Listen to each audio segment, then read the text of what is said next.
Muito bem, a gente está fazendo agora o nosso aulão de alinhamento para a imersão da mandala, que vai começar amanhã. Então, a partir de 6 horas da tarde amanhã, nesse horário aqui amanhã, a gente já vai estar no gás total lá na mandala. Tudo bem? Eu vou, inclusive, aproveitar esse momento que a gente está junto para dar uma explicação um pouco do que também vai acontecer lá para vocês. Mas a princípio, o objetivo principal desse encontro é deixar todo mundo na mesma página, porque eu sei que tem pessoas aqui que já tiveram um certo contato com o Enneagrama. Tem gente que é a primeira vez que está tendo contato com o Enneagrama. Linda, você já teve contato com o Enneagrama ou é a primeira vez? Primeira vez. Débora, você é a primeira vez ou você já teve contato com o Enneagrama antes? Primeira vez. Ok. Jonathan, eu sei que já teve contato, mas não sei o quanto que você já chegou a aprofundar. Como é que é o seu Básico do básico. Ouvi ali básico do do Éder, básico? poucas coisas. Legal, muito bom. O Lino, não sei se você também já teve contato, não teve. Deve ter tido já algum contato por causa do Éder, do Tio Nucci. Eu sou o Cadu Eder mesmo. Ah, então beleza. Então a gente tá todo mundo aqui. É até bom para eu saber de onde que eu começo. Então eu vou começar realmente do básico, tá, gente? O que que a gente precisa saber de enneagrama para vocês terem aí um melhor aproveitamento da experiência da imersão, mas eu quero que vocês fiquem muito tranquilos, porque aquilo que de repente ficar a sensação de que ai, faltou, não consegui identificar meu tipo, não entendi completamente, fiquem tranquilos, porque isso tudo vai ser alinhado lá na própria imersão, tá? Vocês não precisam ficar preocupados em fazer a identificação do tipo de vocês com essa aula. Essa aula ela é realmente uma introdução e um nivelamento. A identificação do tipo de vocês vai ser feita lá na imersão. A gente faz um sistema de validação do tipo, que é uma validação terapêutica, onde a gente já inicia o trabalho energético dentro da mandala, já fazendo a validação do tipo. Então, fiquem muito tranquilos se vocês, ai, não sei qual é o meu tipo, não tenho certeza qual é o meu tipo, tranquilos com relação a isso. Oi, Thay, tudo bem? Seja muito bem-vinda. Muito bem-vinda. Thay, você já sabe o seu tipo? Você tem contato com o Enneagrama? Como que é a sua intimidade com o Enneagrama? Me fala. Deixa eu ver se ela tá. Vamos lá, deixa eu só colocar aqui. Ela acho que ela não ouviu, ou falou e eu não ouvi porque tá mudo o negócio dela.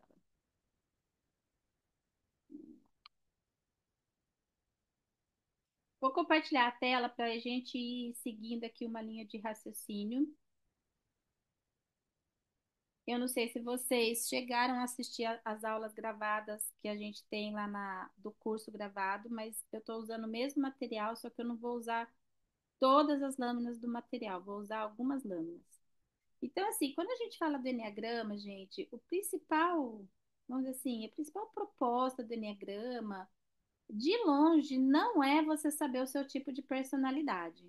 A gente sabe que muitas vezes dessa forma que é divulgado a utilização do Enneagrama, mas de longe não é para isso. A identificação do seu tipo de personalidade, ele é o ponto de partida para algo muito mais profundo, muito mais completo, muito mais cirúrgico, que é uma reconstrução da nossa identidade, de quem nós somos de verdade. Só que para a gente descobrir o que em nós não é nós, a gente precisa entender como isso foi construído através dos nossos filtros mentais, das nossas percepções, das nossas experiências, tá? Então eu gosto sempre de começar quando eu estou falando de enneagrama, falar sobre quem é você. Quem é você? E nesse momento, geralmente a gente responde assim: ah, eu sou Cecília, eu sou treinadora de Enneagrama, eu sou mãe da Vitória e do Luiz Gustavo. Não é assim que a gente começa a falar sobre nós? Só que a gente não está falando sobre nós estamos falando sobre aspectos de nós, mas não sobre nós. A gente fala, ah, eu sou uma pessoa mais retraída, ou eu sou uma pessoa mais na minha, eu sou. E a gente vai usando todas essas qualificações para falar sobre nós. Mas, na verdade, não falamos sobre nós. E aí eu costumo trazer o desafio. Responda essa pergunta: quem é você? Sem você usar o seu nome, sem você usar a sua profissão que você faz da vida, sem você usar qualquer vínculo familiar, ou seja, eu sou esposa de fulano, pai de ciclano, filha de Beltrano, mãe de. Não vai usar nenhum vínculo familiar e nenhuma posição social. Ah, eu sou vereador, eu sou deputado, eu sou isso, eu sou síndico do prédio, eu sou. Nenhum vínculo, posição social. Fica fácil ou fica difícil responder essa pergunta? Então, é justamente essa. Quem é você sem isso tudo? Quem é você sem o seu nome, que está lá no RG, no CPF, na certidão de nascimento? Quem é você sem a sua profissão? Quem é você sem os seus vínculos familiares? Quem é você sem a posição social que você ocupa? Quem é você? E é justamente esse o ponto de partida do estudo do Enneagrama. Porque o que o Enneagrama vai acabar nos revelando nessa jornada de autoconhecimento através dele é essa resposta. Quem somos nós? Tudo bem? Então, eu costumo falar que o Enneagrama, ele, se você colocar lá no Google, falar assim, ah, que é Enneagrama? Vai lá no Google, Enneagrama, o que é? Vai aparecer algo parecido assim, ó, com isso daqui. É um estudo na formação da psique humana, que tem como base um sistema de 9 tipos de personalidade, com seus padrões de pensamento, sentimento, comportamento, mecanismo de defesa, motivações e por aí vai. Mas o Enneagrama ele é muito mais do que isso. Isso aí é uma das utilizações do Enneagrama. O Enneagrama das personalidades, ele surgiu na década de 30, se consolidou no Ocidente na década de 60. Então, o que que acontece? O Enneagrama ele tem mais de 2.500 anos antes de Cristo, relatos da sua utilização. Ninguém sabe quem criou o Enneagrama e nem se ele foi criado. O Enneagrama ele foi descoberto. Então, o Enneagrama, de uma forma muito mais ampla, ele é um caminho de autoconhecimento, de transformação pessoal e de evolução espiritual. E quando a gente fala de evolução espiritual, o que que nós estamos falando? Nós estamos falando de nos tornarmos seres humanos melhores. Nós estamos aqui de passagem, que na verdade tudo que nós vivemos, experimentamos, as relações que nós construímos, os problemas que nós enfrentamos, nossos desafios, tudo aquilo que acontece de maravilhoso também para nós, tudo isso nos traz experiências que vão passo a passo, a partir de cada uma dessas experiências, consolidando, construindo a nossa A jornada aula que ela me deu ali hoje, já de falei. evolução, nossa jornada de E mais o desenvolvimento, que ela entendeu? Deixa eu então, não só foi fechar aqui. Pronto. esclarecedor. A nossa jornada de evolução espiritual. Então, a evolução espiritual, ela não vai acontecer quando a gente for de arrasta para cima. A nossa evolução espiritual, ela acontece agora, aqui, no dia a dia. Como a gente enfrenta os nossos desafios, como que a gente lida com as nossas emoções, como que a gente interage com as pessoas que estão ali convivendo conosco. Então, esse dia a dia, ele faz parte do nosso processo evolutivo. Então, de pouco adianta você ficar ali com a boca cheia de dente, falando gratidão, gratidão, gratidão, gratidão, Deus, gratiluz, gratidão, vida, gratidão, universo. Mas dentro de você, essa gratidão ela não ser genuína e passou 5 minutos depois que você falou gratidão, você está ali julgando, criticando, com raiva, com ressentimento, com insegurança. Adiantou? Adiantou nada. Ai, Cecília, mas é assim a verdade, gente. Não adianta nada. Não adianta nada você abrir a sua boca para você falar, ah, eu sou filho de Deus, feito à imagem e semelhança de Deus, e não ter uma vida compatível com isso. E o que é uma vida compatível com isso? De fato, fazer-se valer essa posição de filho de Deus. E aí, o que é isso? Para cada um é uma coisa diferente. Mas a gente tem o hábito de falar as coisas e não de fato integrar isso na nossa vida, no dia a dia, no cotidiano, nas pedrinhas. Ninguém tropeça em montanha, a gente tropeça em pedrinha. E aí, a evolução espiritual é justamente isso, é a gente começar a olhar no detalhe. No detalhe, a gente não vai descer um anjo do céu, colocar a mão na tua cabeça e falar, você evoluiu. Não é assim que acontece. Não vai ser depois que você for de arrasta para cima, você vai receber lá um relatório com um check, você evoluiu. A evolução acontece no dia a dia, no nosso dia a dia, diante daquilo que está sendo apresentado para nós. E para nós termos essa evolução real, a gente precisa se conhecer, a gente precisa entender por que que eu penso da forma que eu penso, por que que eu sinto as coisas da forma que eu sinto, por que que eu me comporto da forma que eu me comporto.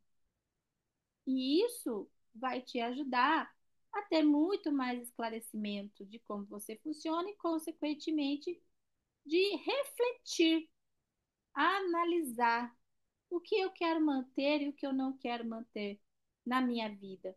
O que está me ajudando ou o que está me atrapalhando dentro do meu processo de transformação pessoal, de autoconhecimento e evolução espiritual. E aí o enneagrama ele se torna nesse sentido uma excelente ferramenta, tá? Embora eu não goste de chamar ele de ferramenta, tá, gente? Eu chamo porque nesse sentido ele faz o papel de uma ferramenta.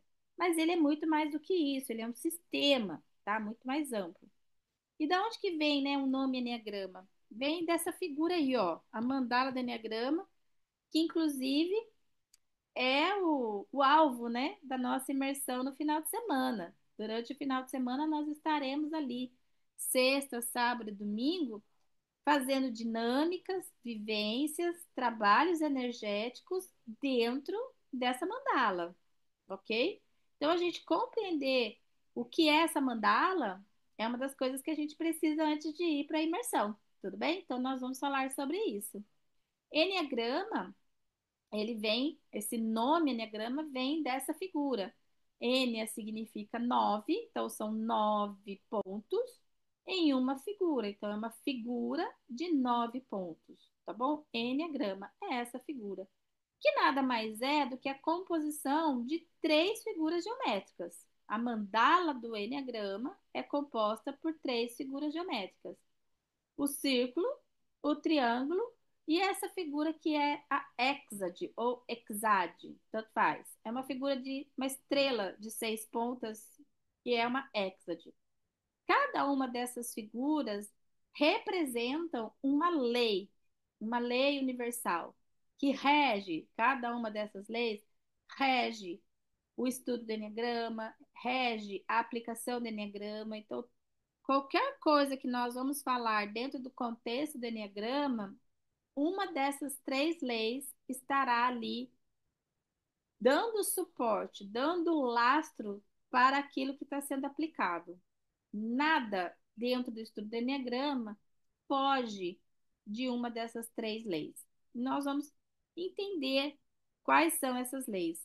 A primeira delas é a lei do um, que é representada pelo círculo. E o que que essa lei ela nos fala?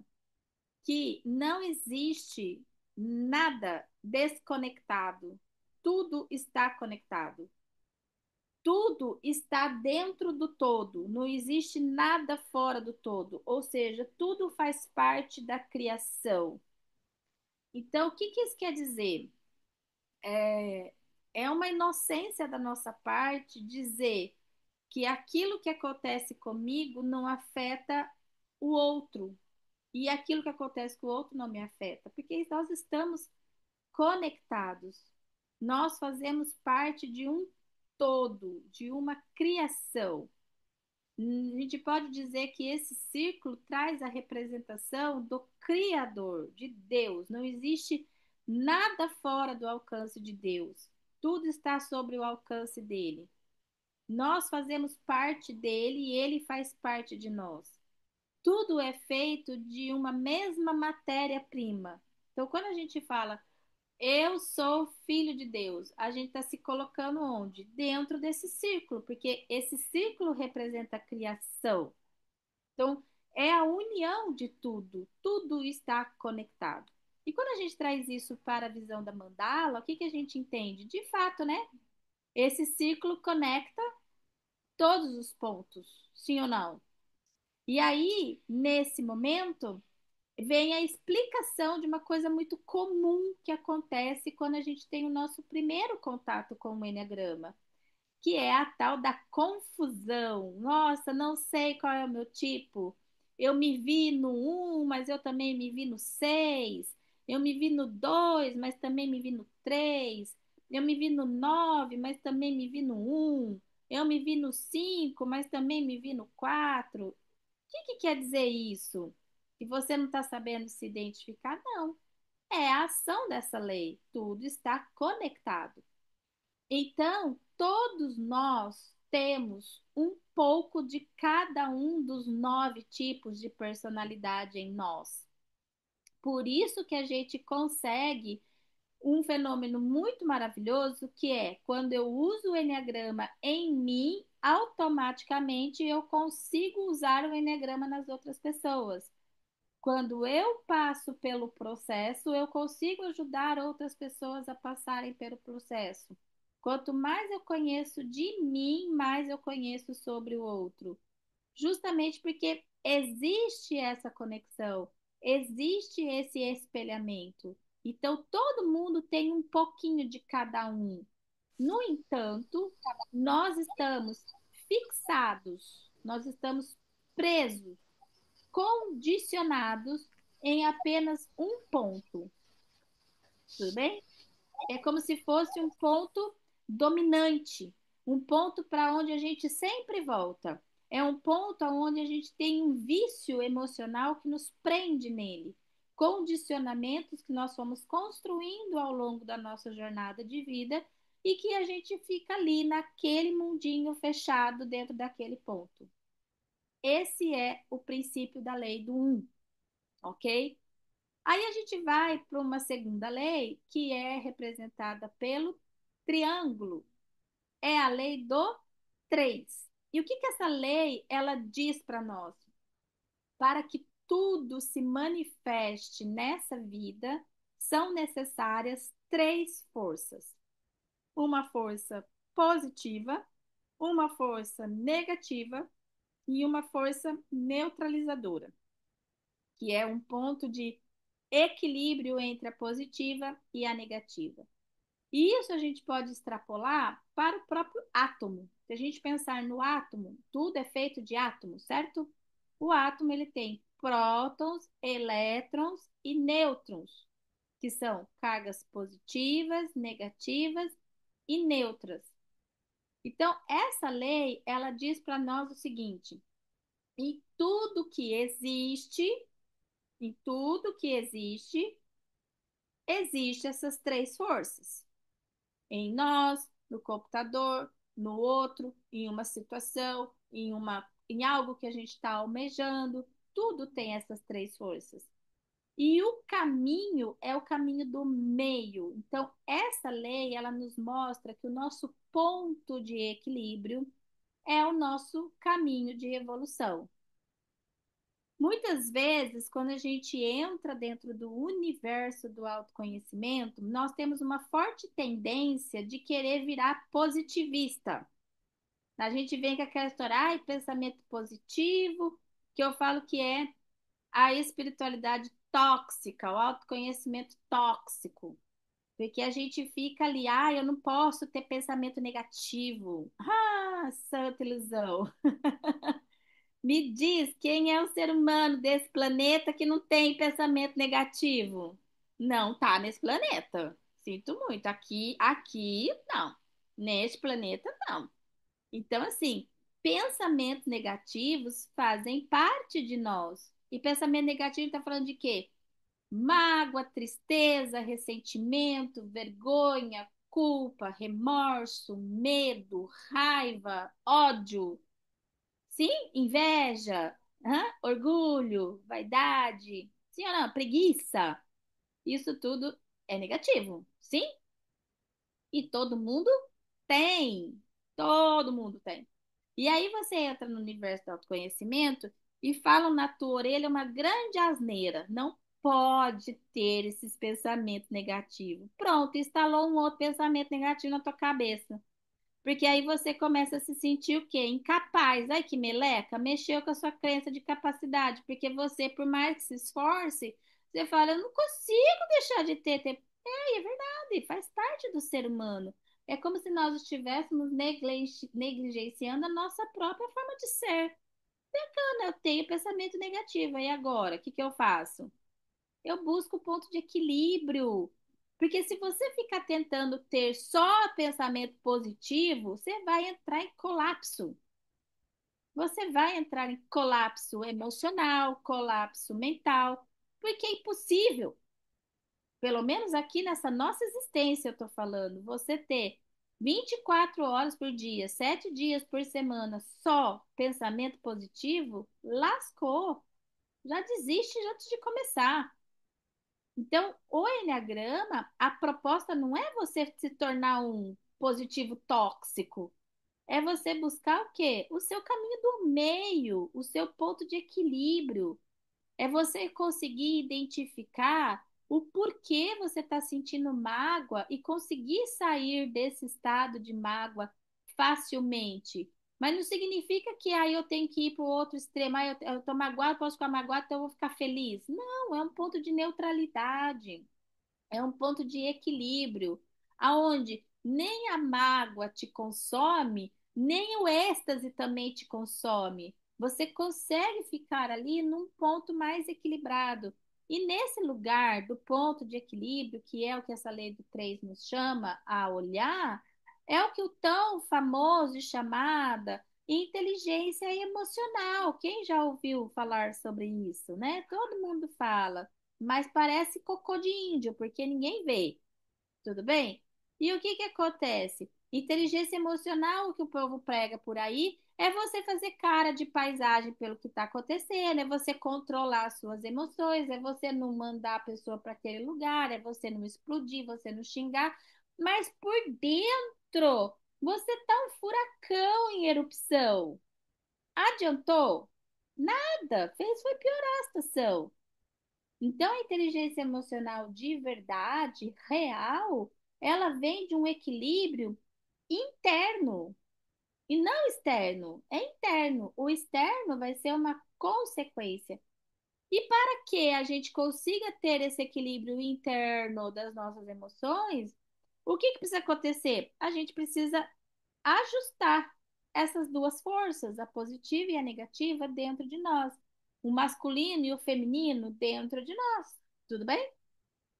E depois a gente vai para uma terceira lei, que é, na minha opinião, uma das mais grandiosas dentro do estudo do Enneagrama, que é a lei do sete, que é essa hexade. Aí fala, nossa, Cecília, mas são 6 pontos, por que que é a lei do sete? Porque é justamente isso, nós caminhamos 6 pontos e no sétimo ponto a gente está subindo num nível acima, porque essa lei do sete, ela fala sobre processos, ela fala sobre movimento, ela fala sobre evolução.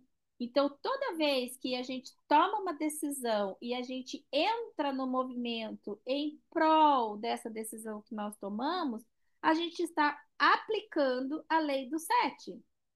É um processo. Então, assim, a mudança, a melhoria, a transformação pessoal, ela vem a partir de um processo. E existem etapas desse processo. É como se fosse realmente uma receita. E essa lei, ela nos apresenta claramente isso. Existe um processo. Calma, tudo tem seu tempo, ok? E quando a gente fala que essa lei representa a evolução, é justamente isso, porque Nós, quando não houver movimento, é porque estagnou. Já está na hora de arrastar para cima. Enquanto nós estivermos vivos, nós seremos chamados, cutucados, instigados a nos movimentarmos em prol do nosso desenvolvimento. E como que isso acontece? Muitas vezes, se não com a maioria das vezes, através dos nossos desconfortos. Olha que legal. Para que que serve um desconforto? Ninguém gosta de sentir desconforto, né? Mas na verdade, nós deveríamos ser gratos aos nossos desconfortos, porque são os nossos desconfortos que fazem a gente se mover. São os nossos desconfortos que fazem a gente buscar o quê? Um conhecimento, uma habilidade, a gente se tornar um ser humano mais desenvolvido a partir do desconforto, porque se tivesse tudo lindo, maravilhoso, estaria estagnado e não haveria evolução. Então, quando a gente pensa numa onda de energia, o que que é a onda? Ela faz esse movimento para cima e para baixo, para cima e para baixo. Então, a própria energia, ela nos fala, a vida é esse movimento, vai ter altos e baixos, altos e baixos, altos e baixos, e tá tudo bem. Isso faz parte da vida. E é justamente por ter o baixo que existe o alto. A superação dos nossos desafios nos leva à evolução. É isso que essa lei nos fala, entendeu? Alguma dúvida até aqui? Quando a gente fala da mandala do enneagrama, gente, por mais que a figura ela nos pareça estática dessa forma, o círculo, o triângulo e a hexade, a gente precisa percebê-la de uma forma tridimensional. Por quê? Porque a gente está falando de energia. Pensamento é energia, sentimento é energia. Quando a gente fala do círculo, a gente está falando da energia da criação. Quando a gente fala do triângulo, é a energia do equilíbrio. Quando a gente fala da hexa, a gente está falando da energia da evolução, do desenvolvimento. Então, nós estamos falando de energia. Então, a gente precisa olhar para essa figura desta forma. Então, o círculo ele realmente funciona como um grande campo de contenção dessa energia, ou seja, não existe nada fora dele, tudo está dentro dele. O triângulo ele funciona como uma base dessa energia, ou seja, uma sustentação das três forças que em equilíbrio trazem esse suporte energético. E a Hexad, ela funciona como essa espiral. Então, se a cada desafio que eu tenho, eu me esforço para melhorar, eu vou espiralando para cima. Eu vou elevando a minha consciência. Eu vou me desenvolvendo. E quanto mais eu faço esse caminho de desenvolvimento, a espiral ela vai ampliando de tamanho, ela vai expandindo de forma exponencial.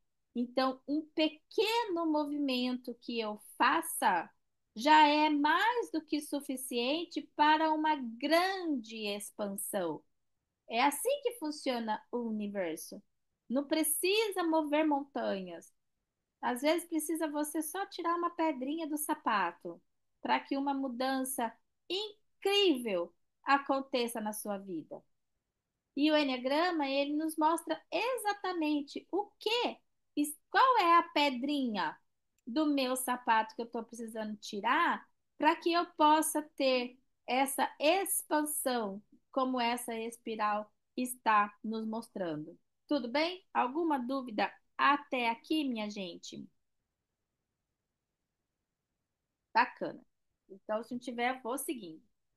Um outro ponto que a gente também precisa compreender para que a gente possa ter um bom aproveitamento da nossa imersão é como que a gente desenvolveu a nossa personalidade. Porque ela não surgiu do nada, gente. Não é do nada. A gente não nasceu com essa personalidade. A gente construiu ela. E onde que a gente construiu ela? Na nossa mente, tá? A nossa personalidade, ela nada mais é do que uma construção mental. Então, quando a gente fala de psique, a gente está falando do quê? De construções mentais, tá bom? São pensamentos, sentimentos que são oriundos desses pensamentos e comportamentos que são oriundos desses pensamentos e sentimentos. Isso tudo vai estruturando uma um conjunto de estruturas mentais. Então a gente precisa entender um pouco como que é, o que que é a tal da psique, o que que é essas construções mentais, o que que é ego, a gente fala tanto de ego, né? O que que é ego, o que que é personalidade, o que que é a tal da criança ferida, como que isso tudo se construiu dentro de nós. E a gente precisa entender isso para a nossa imersão, porque lá dentro da imersão nós vamos trabalhar fortemente um desses elementos que compõem a nossa psique. E qual é? Esse daqui, ó. Criança ferida. Criança ferida, tá? Então, para a gente poder trabalhar esse aspecto nosso lá dentro da imersão, a gente precisa compreender o que isso daí, o que esse aspecto aí da nossa psique afeta a nossa vida. Porque muito se fala, né, sobre a cura da criança ferida, mas o que que realmente é isso? É uma criança que tem dentro de mim? Não, é uma nomenclatura de uma estrutura psíquica, de uma estrutura da nossa mente, que, ao meu ver, é horrível esse nome, porque fica dando a impressão que a gente está falando de uma criança real, mas não é. É uma estrutura psíquica. Então, nós vamos entender como que isso funciona, tudo bem? Então, vamos lá. A gente foi gerado dentro do útero da nossa mãe. Foi feita lá a concepção. E a partir daquela concepção, iniciou-se a formação de uma nova vida. Tudo bem? Nós ainda nem temos cérebro, nada disso, mas ali já existe uma vida. A partir daquele ponto da concepção, inicia-se o processo de construção da nossa personalidade. Olha que maluco isso, né? Então, do zero, que é o ponto da concepção, até aproximadamente os 7 anos de idade, a gente já está com a nossa personalidade formada. Tudo que aconteceu na barriga da nossa mãe, tudo que a nossa mãe experienciou, os medos, as inseguranças, as alegrias, as raivas, as dores, tanto físicas como emocionais, tudo isso foi transmitido para nós ali, ainda sem ter colocado o nariz para fora. A gente já estava recebendo informações externas.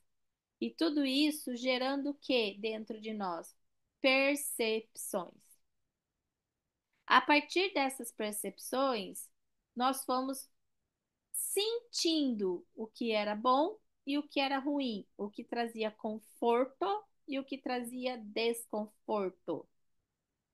Diante daquilo que nos trazia desconforto, a gente sentiu uma falta. Então, se comer me traz conforto, não comer, ou seja, sentir fome, me traz desconforto. Eu estou sentindo falta de quê? De comida. Se dormir me traz um conforto, não conseguir dormir me traz um desconforto. Eu estou sentindo falta de quê? De sono. Consegue entender? Só que quando a gente está nesse período da nossa existência, que é do 0 aos 7 anos de idade, nós ainda não estamos totalmente desenvolvidos com a nossa capacidade de racionalização, com a nossa capacidade crítica, com a nossa capacidade de análise, até mesmo porque o nosso sistema cognitivo, que é esse sistema de aprendizagem, ele ainda não foi desenvolvido totalmente. A maior prova disso é que a gente só começa a falar, conseguir concatenar frases ali de 2, 3 anos de idade, a compreender coisas 3, 4 anos de idade, ler e escrever 6, 7 anos de idade, entendeu? Então a gente não nasce falando, a gente não nasce entendendo. Então a grande maioria das percepções que nós temos durante esse período da nossa existência não foi através da nossa capacidade de raciocinar, que é inclusive a capacidade que nos diferencia de todos os outros animais do planeta. Então, nós recebemos muitas informações externas do que aconteceram conosco e as nossas percepções, elas foram instintivas e emocionais e não lógicas e racionais. E através desses desconfortos que nós sentimos, a gente começou a sentir o quê? Falta. Falta de algo. Falta de proteção, falta de cuidado, falta de afeto, falta de amparo, falta de muitas coisas. Só que a gente não sabia que a gente que estava faltando isso, porque para nós aquilo ali era um desconforto.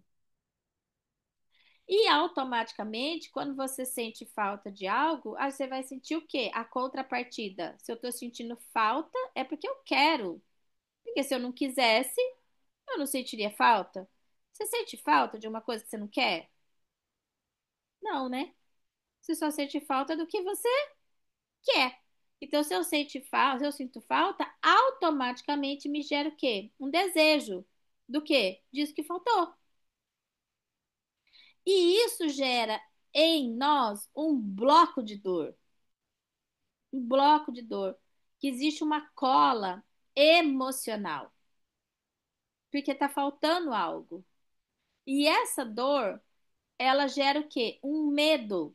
Toda dor nessa fase da nossa vida gera um medo. Medo de quê? De ficar sentindo essa dor.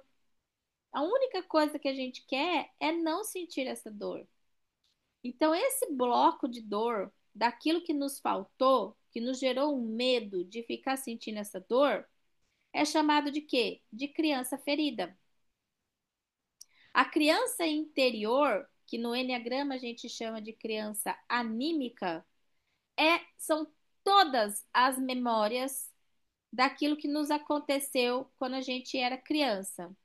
Memórias não cognitivas, ou seja, memórias emocionais e instintivas daquilo que nos aconteceu. E todas as memórias que nos geraram blocos de dor por causa da falta, do desejo e do medo, se transformou em criança ferida. Então imagine que a nossa psique é um armário com várias gavetinhas. Uma dessas gavetinhas se chama criança ferida. A gente abre essa gavetinha, o que que tem lá dentro? Todas as memórias que foram armazenadas através de blocos de dor.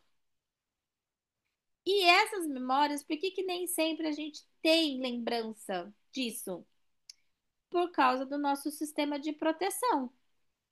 Justamente para a gente não ficar sentindo essas dores. Então, isso é jogado para um lugar da nossa mente que se chama mente inconsciente. Ou seja, o que é a mente inconsciente? A gente não tem consciência, a gente não tem memória consciente disso. Mas significa que não aconteceu? Aconteceu. Está lá guardado e está afetando a nossa vida, por mais que a gente não saiba. Conseguiram entender? Então, às vezes, você não consegue se lembrar do que aconteceu com você quando você tinha 4 anos de idade. Às vezes você sabe que aconteceu alguma coisa com você com 4 anos de idade porque a tua mãe te contou, sua tia te contou, seu pai te contou, mas você mesmo não lembra. Tem algumas coisas que são tão marcantes que às vezes a gente lembra na forma de flashes, né? Eu tenho alguns flashes do que aconteceu comigo, mas ainda assim é uma memória que parece que falta pedaços, né? Tudo isso é justamente um sistema de proteção. Para quê? Para que a gente não fique navegando nesse ambiente de falta, desejo e medo. Mas isso tá lá, escondidinho, muito bem guardadinho no nosso inconsciente e está sim afetando a nossa vida. Como que eu sei que a minha criança ferida está afetando a vida? Lá na imersão, nós vamos fazer um exercício completo disso. Vocês vão ter lá um monte de perguntas que vocês vão estar trabalhando em cima delas, justamente para conseguir identificar como que a sua criança ferida age na sua vida. Mas aqui eu vou dar um exemplo, que é um exemplo bem fácil para a gente compreender como que é esse mecanismo mental inconsciente nosso. Quem aqui já falou que ia fazer uma dieta e comeu uma bala, sabendo que não podia comer bala? Só eu? Eu também, então. Né? Ok. Quem aqui já falou que nunca mais ia gritar com alguém e aí, na primeiro aborrecimento que teve com esse alguém, gritou? Quem aqui já emburrou com alguém por causa de alguma coisa que aconteceu? Exemplo. Ah, eu vou colocar, vou bloquear a pessoa. Eu vou colocar lá no arquivados do WhatsApp. Eu vou fingir que eu não vi a mensagem. Ou então, emburra de assim, ó. Chega até a fazer assim, ó. Né? Faz bicão desse tamanho. Então, isso é tudo muito maduro, né? São atitudes, assim, muito maduras, muito adultas, assim, que nós temos no nosso dia a dia. Não, né, gente? São comportamentos o quê? Extremamente infantilizados. Sim ou não? Agora joga a primeira pedra quem não tem. Mas por que que a gente, com 20 anos, 30 anos, 40 anos, 50 anos, 60 anos no lombo, continuamos tendo comportamentos infantilizados como esse? Da onde que vem isso? Dessa memória inconsciente guardada. É essa criança ferida querendo se fazer presente na sua vida. Mas, Cecília, o que que isso tem a ver com a bala? Não sei, a gente vai descobrir no seu caso. Pode ser, de repente, quando você se restringe a algum doce, pode ser algum bloco de dor relacionado à restrição. Cada pessoa é uma situação diferente, não existe regra nesse caso. Quando você, de repente, fala que nunca vai gritar com uma pessoa e você grita de novo no primeiro aborrecimento que você tem com essa pessoa, pode estar ali emergindo naquele comportamento um bloco de dor de abuso, abuso emocional, de falta de autonomia, de desrespeito. Não sei, cada pessoa é uma situação. A questão é que nós precisamos identificar em nós quais são as dores que nós estamos fugindo e que isso nos gera comportamentos extremamente infantilizados e que muitas vezes atrapalham e muito a nossa vida. Porque a gente tem comportamento infantil. Quer ver outro comportamento infantilizado? Ah, eu quero mudar de emprego. Não aguento mais trabalhar nesse lugar. Aí, não manda currículo, não pergunta para as pessoas se tem emprego em outro lugar, fica esperando cair do céu um emprego novo. É muito maduro isso, né? É muito maduro. Quer ver outro comportamento infantilizado? Eu vou começar a fazer a gestão das minhas finanças a partir desse mês. Já é dia 12, mas eu não criei nenhuma planilha de Excel. É muito maduro, né? Então a gente começa a analisar que os comportamentos infantilizados, eles estão muito mais presentes na nossa vida do que a gente imagina. Então a gente começa a perceber que essa tal dessa criança ferida, ela tem um domínio sobre nós que é surreal. E a gente nem para observar, porque a gente vai normalizando esses comportamentos infantilizados. Sim? Entenderam? Agora vamos lá. A partir desse comportamento infantilizado, a partir desse bloco de dor, o que que aconteceu conosco? Nós criamos mecanismos de defesa para a gente não sentir essa dor. Então, qual foi a primeira estrutura que veio à tona para nos defender em relação a isso que dói, a isso que falta, a esse medo que eu tenho de sentir essa dor? O nosso instinto de sobrevivência, que é uma reação. Não é uma ação pensada, planejada, é uma reação de defesa, que geralmente envolve ou eu corro, né, ou eu fujo, ou eu enfrento, ou eu paraliso. Que no Enneagrama a gente chama de instinto de autopreservação, de instinto social e de instinto sexual. São três instintos latentes que nós temos, que são resquícios da nossa parte mais ancestral da nossa existência. São reações que nós temos sem pensar. Quando a gente viu, já fez, certo? E quando nós éramos criança, nós não tínhamos capacidade cognitiva, lembra que eu falei? Então nós não agíamos, nós reagíamos de acordo com o que acontecia conosco. Então, quem que vinha na frente? A linha de frente era o nosso instinto. A partir desse grande mecanismo de defesa, a gente começou a elaborar, e conforme a gente foi desenvolvendo nossa parte cognitiva, nessa parte aqui, ó, frontal da nossa cabeça, a gente tem o nosso neocórtex, que é essa massa cinzenta, que é o que nos diferencia de todos os outros animais do planeta, é essa maçona cinzenta do nosso cérebro.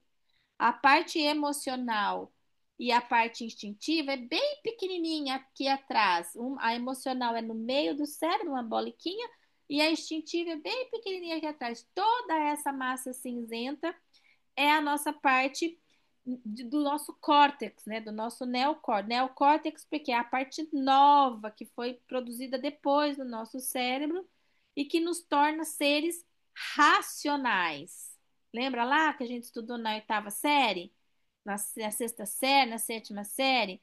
E nós somos seres racionais e isso nos diferencia dos outros animais que não são racionais, não é isso? Então, dentro dessa parte cinzenta toda, tem uma parte específica que é responsável pela construção de um negócio chamado ego.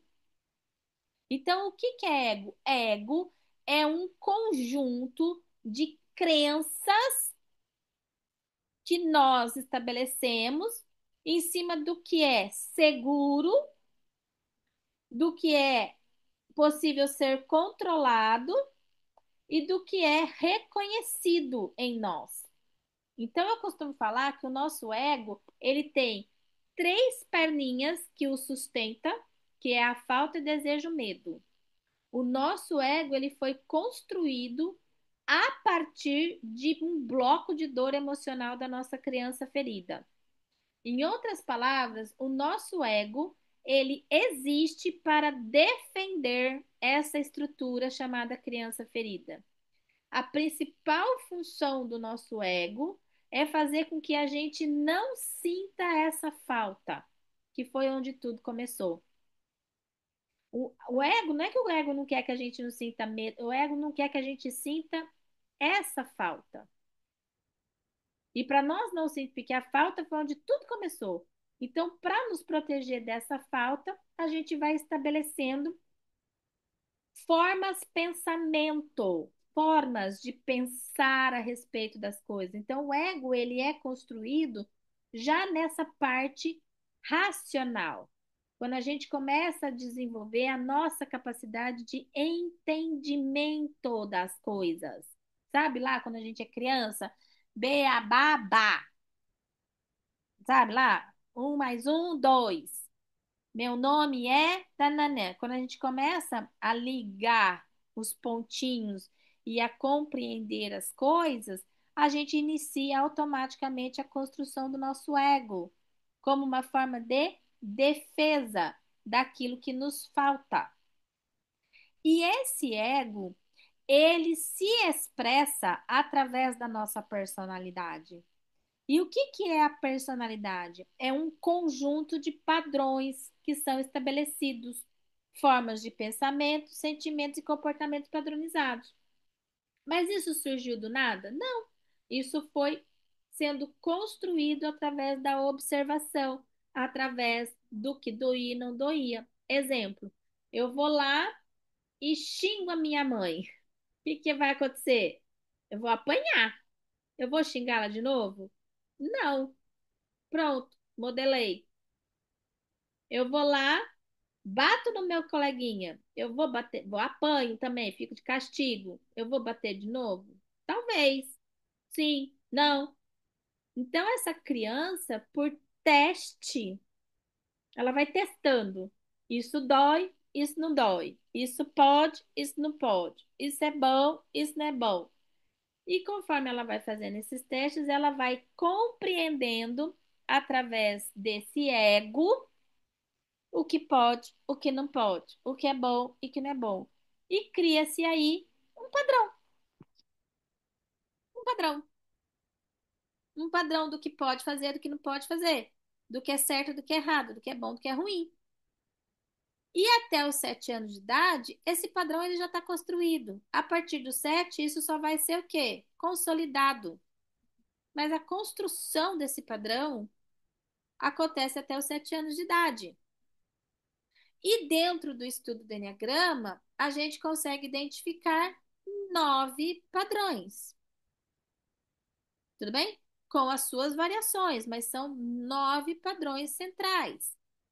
Então, todas as pessoas do planeta conseguem se enquadrar em um desses 9 padrões. O que nos leva a crer e a compreender que dentro desse grande mecanismo de proteção, que se é o instinto, o ego mais a personalidade, nós não somos muito criativos. São só 9 formas de se expressar no mundo. Olha que porcaria. Seres que não têm uma capacidade incrível de criar, porque se nós somos feitos à imagem e semelhança do nosso Criador, a nossa potência criativa é imensurável. Sim ou não?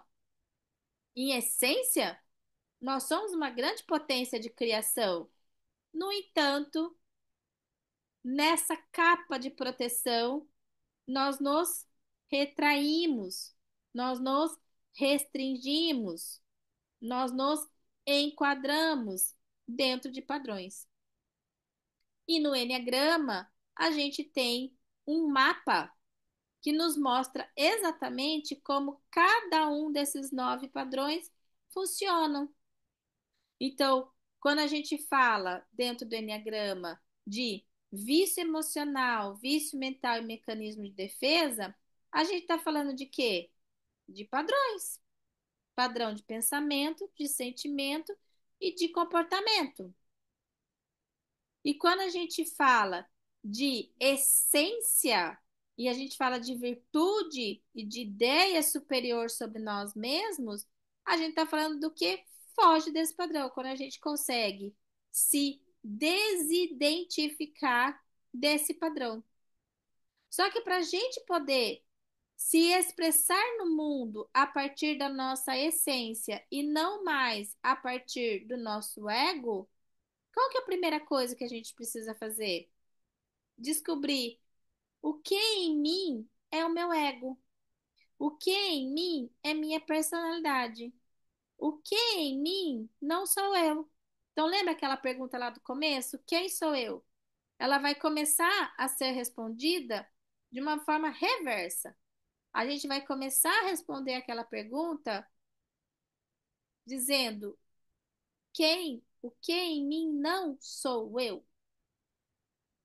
Então, o seu medo não é você, a sua insegurança não é você, a sua procrastinação não é você, o seu orgulho não é você, a sua inveja não é você, a sua raiva não é você, a sua necessidade de controle não é você, a sua necessidade de reconhecimento não é você.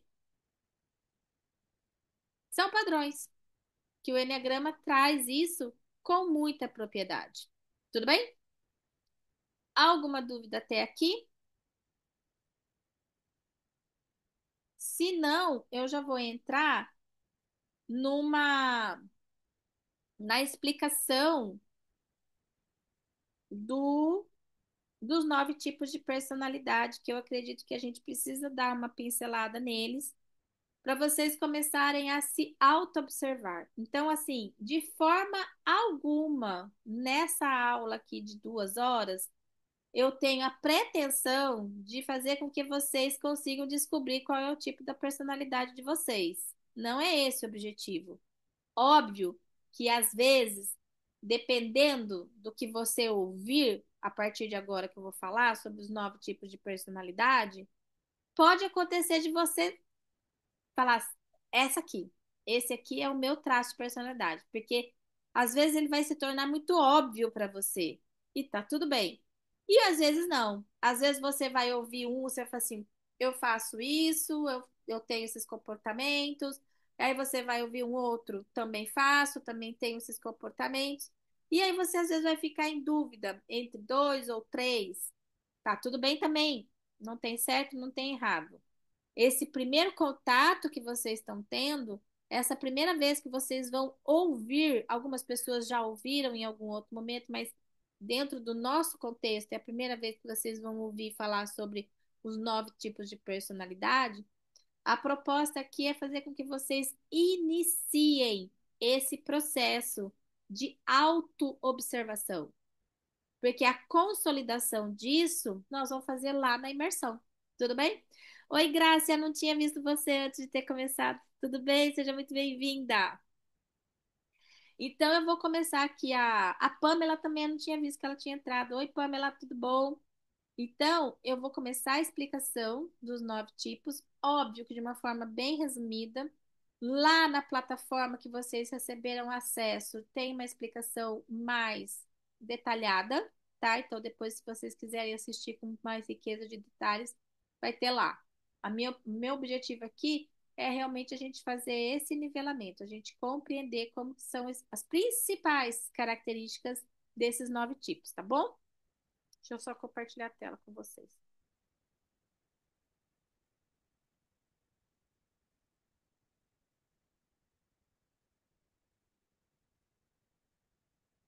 Estão enxergando, gente? Então, para a gente começar a falar sobre, antes, né, da gente começar a falar dos 9 tipos de personalidade, a gente precisa entender que nós temos 3 centros de inteligência, que inclusive você conseguindo identificar qual centro de inteligência você está ali mais em mais movimento e mais ativo dentro de você, já vai ter um grande atalho na identificação do seu tipo. Porque dos 9 tipos, 3 estão no centro de inteligência do corpo, 3 estão no centro de inteligência do coração e 3 estão no centro de inteligência da mente. Então, quando a gente fala do centro de inteligência do corpo, a gente está falando do quê?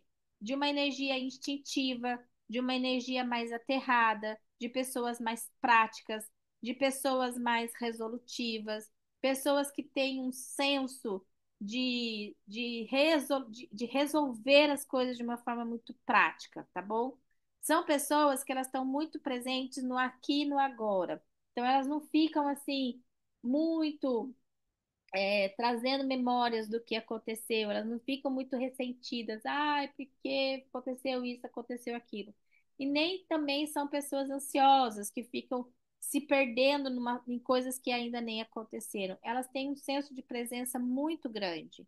E elas buscam, de uma forma geral, terem muita autonomia, muito controle sobre as situações.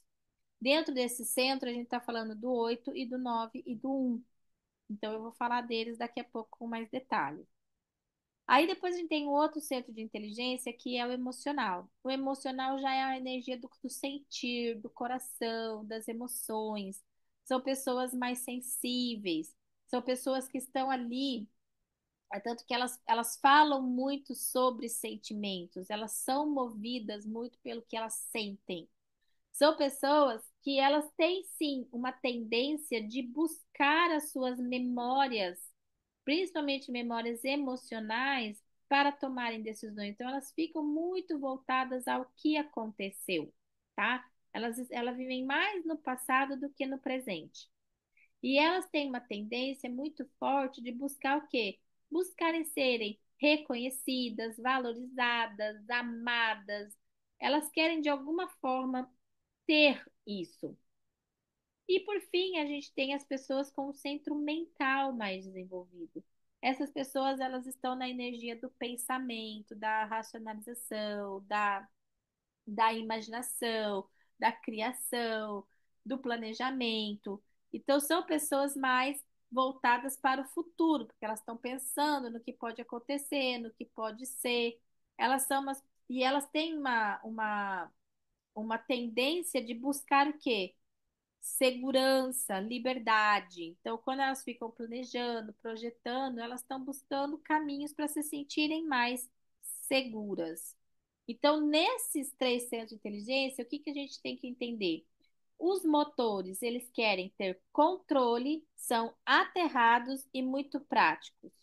Os emocionais, eles querem reconhecimento, eles são muito, eles ficam resgatando muitas memórias emocionais e eles não são tão práticos, porque todos os seus movimentos vão ser pautados naquilo que eles sentem. E os mentais, eles são pessoas que buscam segurança, eles buscam liberdade, eles estão voltados para o futuro, buscando planejamento, racionalização, compreensão, análise, e também não são muito práticos, porque eles ficam tanto no universo do pensar, do pensar, do pensar, que às vezes eles nem entram no movimento em si. Tudo bem? Com relação a isso, já comece o seu processo de autoobservação. Eu sou mais motor, eu sou mais emocional ou eu sou mais mental? Eu sou aquele tipo de pessoa mais sensível, que sinto as coisas de forma mais intensa. O meu sentir, eu fico preocupada como que as pessoas estão se sentindo. Quando as pessoas fazem coisas que me magoam, eu realmente me magoo, aquilo fica me consumindo.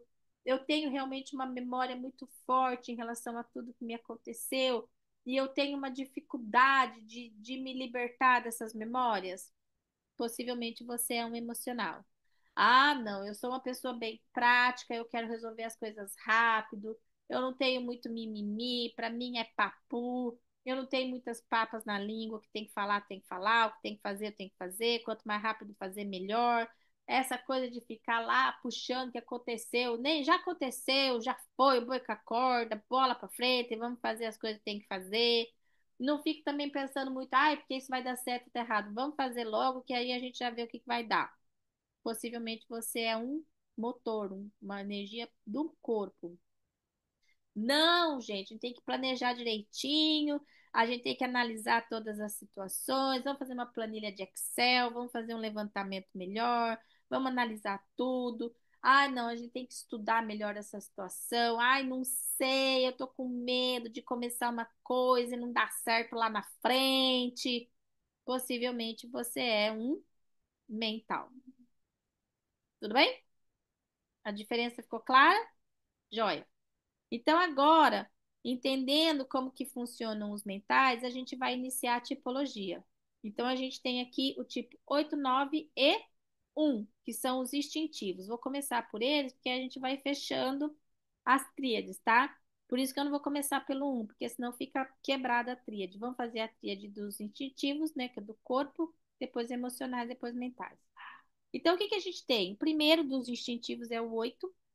O tipo 8 ele traz com ele o arquétipo do poderoso, do desafiador. É uma pessoa que ela tem uma visão de mundo de poder. Então, são pessoas que querem estar no controle, querem ter poder, querem ter liderança, querem estar. As coisas precisam estar sobre a sua asa, tá? Então, as pessoas que são, determinam sim como que as coisas precisam acontecer. E quando não sai da forma que determinam, isso deixa eles extremamente irritados, tá? Eles têm ali a emoção da raiva muito forte dentro deles. São mais explosivos, mais fortes, mais intransigentes, tudo bem?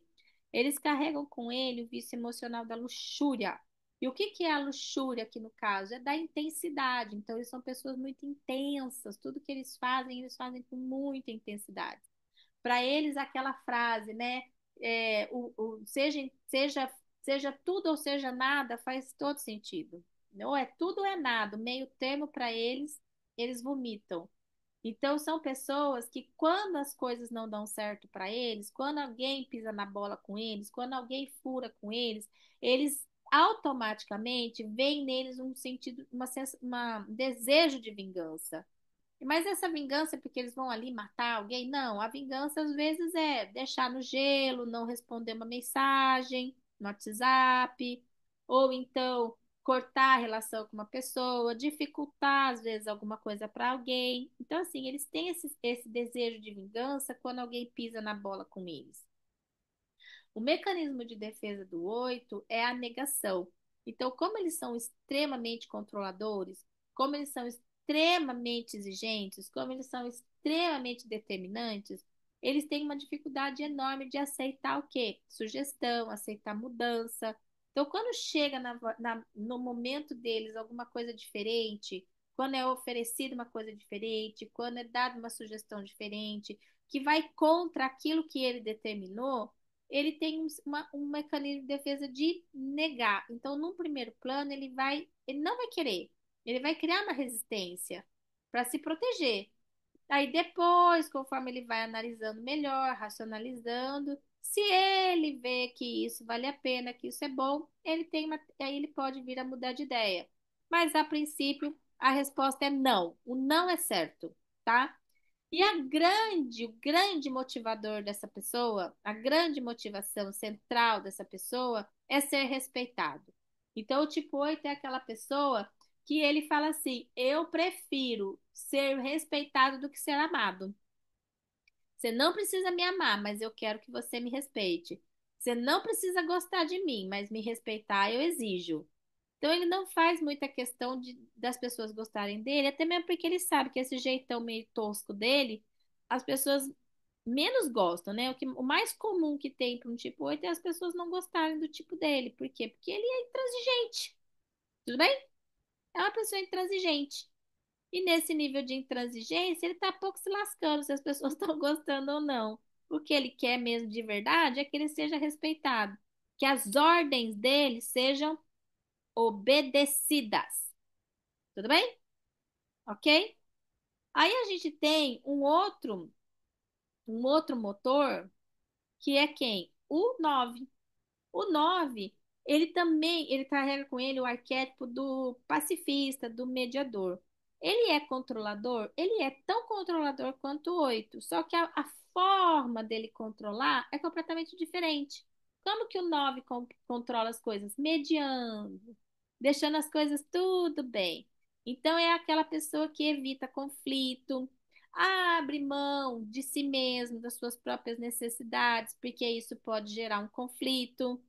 Ah, eu não vou fazer isso porque se eu fizer isso, meu Deus, vai todo mundo estourar comigo, vou receber um monte de crítica.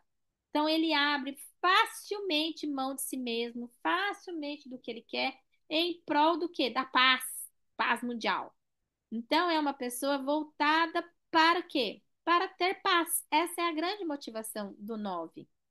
E aí, para ele conseguir, né, anular muitas vezes os seus próprios desejos em prol dessa paz mundial, ele tem que entrar num sistema de narcotização, um sistema de indolência e no sistema da preguiça. Então, como que isso funciona? Ele tem o vício emocional da preguiça, mas não é que ele seja preguiçoso, muito pelo contrário, são pessoas extremamente ativas. No entanto, ele tem preguiça de quê? De si mesmo, preguiça de se impor. Sabe aquela pessoa que fala assim: nossa, me dá uma preguiça só pensar em ter que discutir com fulano de tal. Melhor eu ficar quieto, eu prefiro ter paz do que ter razão. Sabe aquela pessoa? Possivelmente é um 9 que dá uma boiada para não entrar numa discussão. Entendeu? E aí, para que aquilo de fato não afete essa pessoa, ele entra no sistema de narcotização, ele se narcotiza, ele arruma um jeito de ocupar o seu tempo com alguma outra coisa que vai fazer ele se desconectar com aquilo que lhe causa desconforto. Então tá o mundo pegando fogo lá fora e ele tá aqui assistindo Netflix. E tá tudo bem, entendeu? Ele também tem essa esse vício mental da indolência, que é o quê? É a desconexão da dor. Então, são pessoas altamente resistentes ao que dói. Ao que dói, eles são muito tolerantes à dor. E seja dor física, como mental e emocional. Então, às vezes, algumas pessoas que têm um nível muito baixo de resistência à dor, qualquer coisinha já trisca, já fica com raiva, já fica magoado. O 9 não, o 9 demora para ele ficar com raiva de alguém. Demora para ele dar uma resposta bem dada. Às vezes ele nem vai dar, porque ele se desconecta disso. Tá bom? Ok? E depois a gente tem o próximo motor, que é o tipo um, que é tão controlador quanto o 8 e o 9. Só que como que o 1 controla? Através das suas regras. Pensa num ser humano que põe regra em tudo. É o jeito de comer, é o jeito de guardar a louça no armário, é o jeito de guardar a roupa no guarda-roupa. É a louça que tem que lavar com a bucha, a bucha do copo, a bucha do prato, a bucha da panela, a bucha do talher. É o shampoo que tem que colocar virado para cá, é o papel higiênico que tem que pôr virado para lá, é o que pode, é o que não pode. Então, assim, é uma pessoa que ela vive em função de colocar regras em tudo. E aí, se a regra não tá boa, muda de regra, não tem problema, porque o objetivo é fazer com que as coisas deem certo. Porque a grande motivação dessa pessoa é dele ser visto como uma pessoa certa. Então, por isso que ele quer tudo, ele é extremamente organizado nesse sentido, tanto que ele carrega o arquétipo do perfeccionista. Ele tem aquela visão de mundo do que deve ser feito. Isso deve ser feito, isso faça desse jeito que vai dar bom. E ele tem o vício emocional da ira, que é uma raiva ressentida. Por quê? Porque é errado, né? Você sair xingando todo mundo, você sair explodindo com todo mundo, como o tipo 8 faz. Então, ele segura a raiva, ele não sai explodindo com todo mundo o tempo todo, porque às vezes explode, mas não é o tempo todo. E ele transforma essa raiva em crítica e julgamento. Então, são pessoas extremamente críticas. É aquela pessoa, eu perco a amizade, mas eu não consigo não corrigir uma coisa que está errado. Porque aquilo consome, aquela pessoa, ela vê o erro, ela fala assim, não, eu preciso avisar porque está errado. Como é que aquela pessoa não viu que está errado? Ai, gente, vai acontecer não sei o que, não sei o que, não sei o que, não, eu não posso deixar. Eu não posso deixar aquela pessoa cometer aquele erro, eu não posso deixar aquilo errado. Então, o tipo um ele não aguenta ver alguma coisa errada. Ele vai lá, ele corrige. E enquanto ele não corrige, aquilo consome ele de tal forma que ele não aguenta. Então, ele é uma pessoa extremamente correta, porque ele busca ser correto com as coisas. Ele é um senso de responsabilidade muito alto, muito alto. É um senso de autocrítica muito elevado. Ele se sente muito confortável em julgar, criticar, corrigir, colocar regra, porque ele faz isso com ele mesmo. Então, por que eu não vou fazer com o outro? Eu faço isso comigo. É aquela pessoa, se for para fazer um mal feito, então nem faça. Não mete a mão, deixa que eu faço. Porque se eu fizer, eu sei que vai dar bom. Sabe aquela pessoa assim?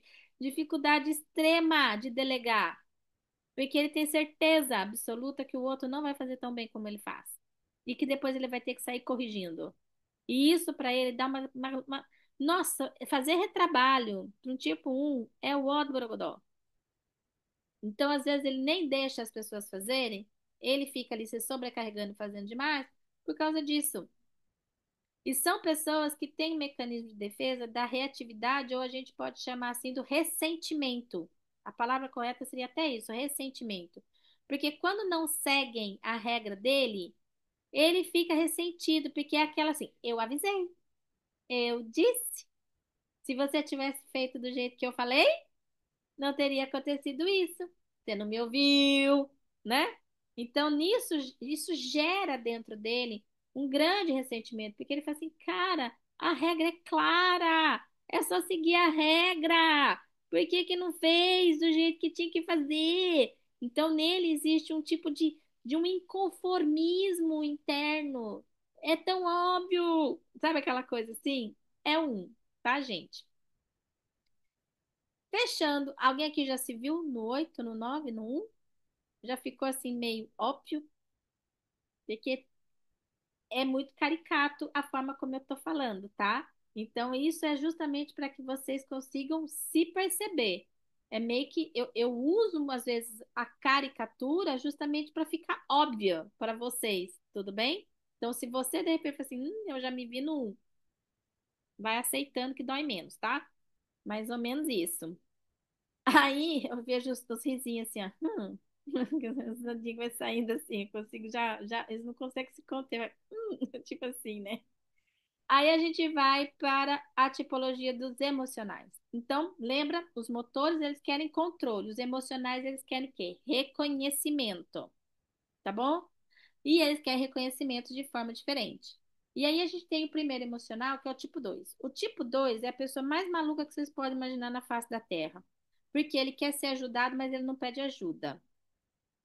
Sabe aquela pessoa que ele quer que todo mundo ajude ele, mas ele não dá conta de pedir ajuda? Porque isso para ele é humilhante. É humilhante ter que pedir ajuda, pelo amor de Deus. E por que que é humilhante para ele? Porque ele tem um radar externo de perceber tudo que as pessoas estão precisando. Então, as pessoas não precisam pedir ajuda para ele. Ele faz espontaneamente, ele já sabe, ó, aquilo ali, eu vou arrumar aquilo ali, porque aquilo ali vai ajudar a pessoa. E ele fica numa expectativa de que as pessoas tenham esse mesmo radar com ele. Que as pessoas também percebam que ele está precisando de ajuda, que ele não tem que pedir essa tal da ajuda. Mas eu falo que o tipo 2 é a pessoa mais louca do planeta, porque daí, quando aparece um outro ser humano que consegue perceber que ele está precisando de ajuda e vai lá e ajuda ele se sente constrangido de receber ajuda. Então, olha só, ele quer ajuda, ele quer, mas ele não pede. E mesmo sem pedir, se ele receber, ele se sente constrangido. Olha, maluco, né? Mas esse é o tipo 2, tá bom? E aí ele se torna realmente, ele carrega com ele esse arquétipo do prestativo, do ajudador, porque eles se tornam realmente pessoas muito colaborativas por causa desse radar desenvolvido de perceber o que as outras pessoas estão precisando, sem as pessoas pedirem. Só que esse tipo 2 ele carrega com ele esse vício emocional do orgulho, que é essa dificuldade de pedir ajuda e a dificuldade de receber ajuda. Então, esse constrangimento que ele sente quando ele recebe ajuda é o orgulho, é o orgulho, tá? E quando a gente fala do vício emocional da adulação, não é que eles são bajuladores, essas coisas, é porque eles começam a colocar um tipo de uma régua. Então, assim, eu fiz pela Linda, fui lá, ajudei a Linda, mas a Linda não reconheceu, ela não, o que que ele quer? Lembra que todos os emocionais querem reconhecimento. Eu não tive o reconhecimento da Linda. Nesse momento, vai vir na cabeça desse tipo 2 que talvez ele tenha feito pouco. Então, ele vai lá e faz mais. Por isso que ele se torna extremamente ajudador. Então, ele vai fazendo cada vez mais, cada vez mais, cada vez mais, porque ele quer esse reconhecimento. Só que quando esse reconhecimento não vem, e a maioria das vezes não vem mesmo, ele se frustra. Ele se frustra. E quando ele se frustra, ele entra no mecanismo de defesa da repressão, porque ele nega essa frustração dentro dele. Ele não demonstra. E aí ele vai pro orgulhão. Só que chega um momento que a conta não fecha. Vocês concordam comigo? Você tá lá fazendo, fazendo, fazendo, fazendo, esperando, esperando, esperando, esperando. Não vem, não vem, não vem, não vem. Chega uma hora que não fecha. E aí é a hora que ele estoura. Então, essa repressão também funciona desse jeito. Primeiro eu reprimo em mim para fingir que eu não estou sentindo. Só que chega uma hora que a conta não fecha, e na hora que a conta não fecha, eu estouro. E na hora que eu estouro, é o que eu falo, o tipo 2 ele solta nota promissória. Porque eu fiz isso, porque eu fiz isso, porque eu deixei de fazer aquilo por sua causa, porque nananina, e nem para pegar um copo de água para mim você serve. É mais ou menos isso, entendeu? E aí reganhou com tudo. Aí aquela pessoa que era extremamente ajudadora, solista, boazinha, legal, vira o cão chupando manga. Mais ou menos isso, tá? Esse é o 2. E ele quer reconhecimento. E quando que essa pessoa se sente reconhecida? Quando ela é querida, amada, cuidada. Quando ela se sente amparada, cuidada, queridinha. aí é assim que ela se sente reconhecida. Se você chegar pro tipo 2 e falar assim, ô, valeu, obrigadão aí, ó, foi massa. Não faz isso, pelo amor de Deus. Não faça isso para um tipo 2, que isso para ele não preenche. Ele não preenche. Ele quer o quê? Ele quer que você faça alguma coisa em reciprocidade. O que que é reciprocidade? E igual proporção ao que ele fez para você. Então, se ele cuidou de você, ele quer que você cuide dele. Ele não quer um ou, valeu, foi legal. Entendeu? Ele quer reciprocidade. A palavra-chave para todo tipo 2 é essa, ok? Aí o próximo emocional, quem é? É o 3. O tipo 3, ele também quer reconhecimento, mas o reconhecimento dele não é igual ao do 2, que quer ser cuidado, quer ser, né, ali, ele quer ser paparicadinho, ele quer ser amadinho, ele quer ser queridinho. O 3, ele quer, oh, valeu, foi massa. O 3 ele quer aplauso. Ele quer admiração. Uau, cara, que top da galáxia isso que você fez. Isso já preenche um 3. O 3 ele quer holofote, ele quer brilho. Uhul! Entendeu?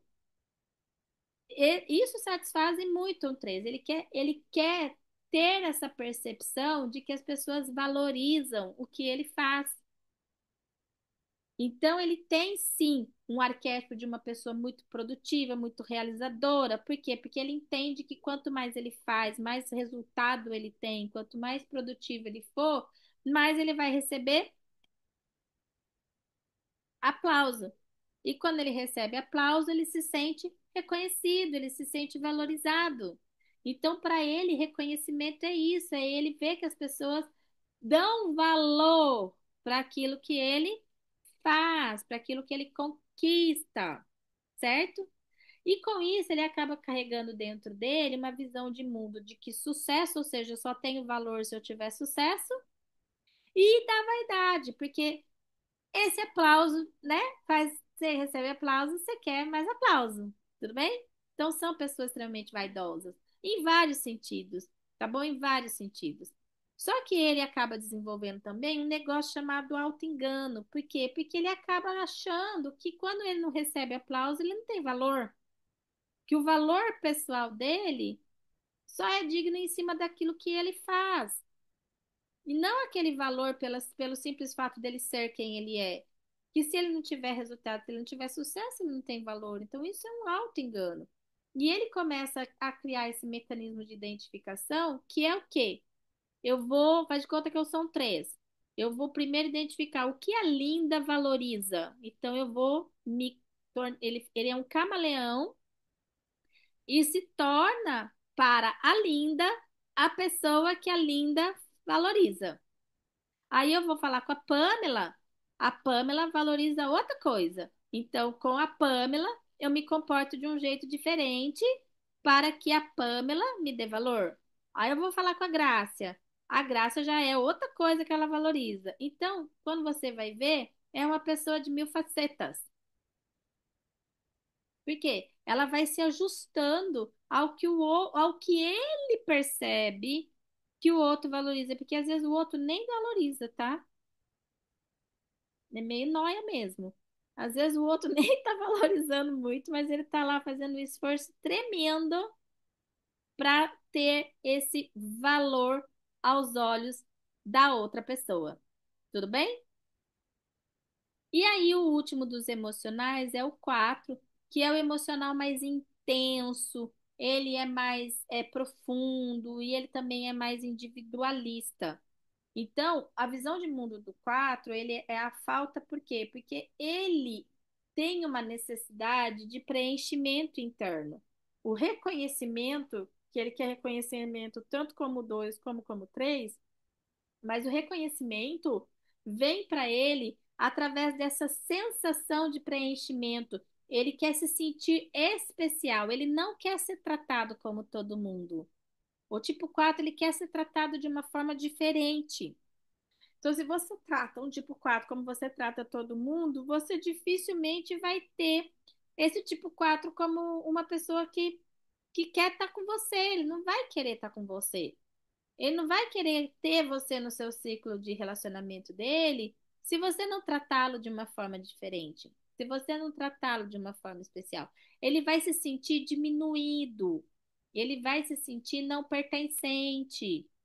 E isso gera nele essa visão de falta, porque cá entre nós é difícil, né? Preencher uma pessoa que quer ser tratada de forma especial o tempo todo. Não dá, né? Chega uma hora que dá no saco, vou falar a verdade.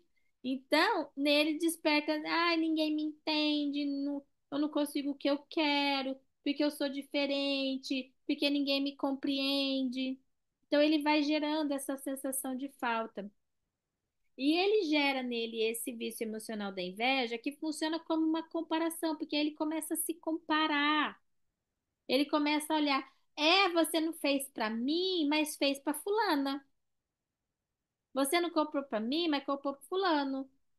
Ai, o do fulano é melhor que o meu, o do ciclano. Então ele começa a olhar para fora e começa a observar o que que os outros têm de melhor. E aí nisso aumenta essa sensação de falta nele e ele entra nesse lugar da introjeção e da melancolia. Então a introjeção do 4 funciona assim. Imagina, sabe aquelas esponjas que você de vedação que você faz e ela expande? A introjeção é dessa forma que funciona. Então acontece uma coisa fora. Vamos supor, você chega para um tipo 4, você fala assim: "Ô, chega de drama, cara, para de exagero". Aquilo para ele vai ir pro coração. E aquilo toma o coração dele.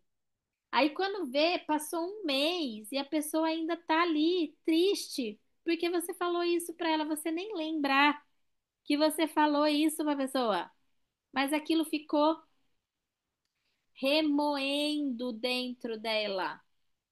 Lembra que os emocionais vivem no passado? Só que aquilo cresceu, aquilo tomou uma proporção enorme. Às vezes nem foi uma coisa tão assim, mas eles levam para o nível do exagero, entre aspas, porque eles estão introjetando o que aconteceu com eles. Então tudo nele se torna muito mais intenso, mais profundo, mais difícil, mais, entendeu? É mais complicado. Você vai conversar com uma pessoa, você fala assim, tá bom, então vai lá e fala. Ah, não, não é assim, você não tá entendendo, não é tão simples assim. Conhece gente desse jeito? Possivelmente é um 4, tá? E a gente fecha os emocionais com ele. E seguimos para os mentais. O primeiro mental é o 5. E o que que acontece com o tipo 5? Ele é o mental mais fechadão de todos, tá? Todos os mentais, de alguma forma, eles estão buscando o quê? Segurança, todos. Então, o motor quer controle, o emocional quer reconhecimento e o mental quer segurança. Tudo bem? Então, motor quer controle, emocional reconhecimento e mental, segurança. Só que cada um quer de um jeito diferente. Então, só vamos recapitular. Dos motores, todos eles querem controle. O 8, o 9 e o 1, controle. O 8 controla como? Com o poder, mandando nas pessoas. O 9 controla como? Sendo solícito, né? Ou então se fazendo de transparente para não gerar conflito. O 1 controla como? Através das regras. Aí a gente vai para os emocionais. Eles querem o quê? Reconhecimento. Como que o 2 quer reconhecimento? Sendo amado, estimado, cuidado, tendo reciprocidade. Tudo bem? O 3, como que ele quer reconhecimento? Com aplauso, com admiração, com valorização. E o 4, como que ele quer reconhecimento? Quando ele é tratado de uma forma especial, de uma forma diferenciada, de uma forma única, tá? E aí agora a gente entra nos mentais, eles querem o quê? Segurança. E cada um deles quer segurança de um jeito diferente.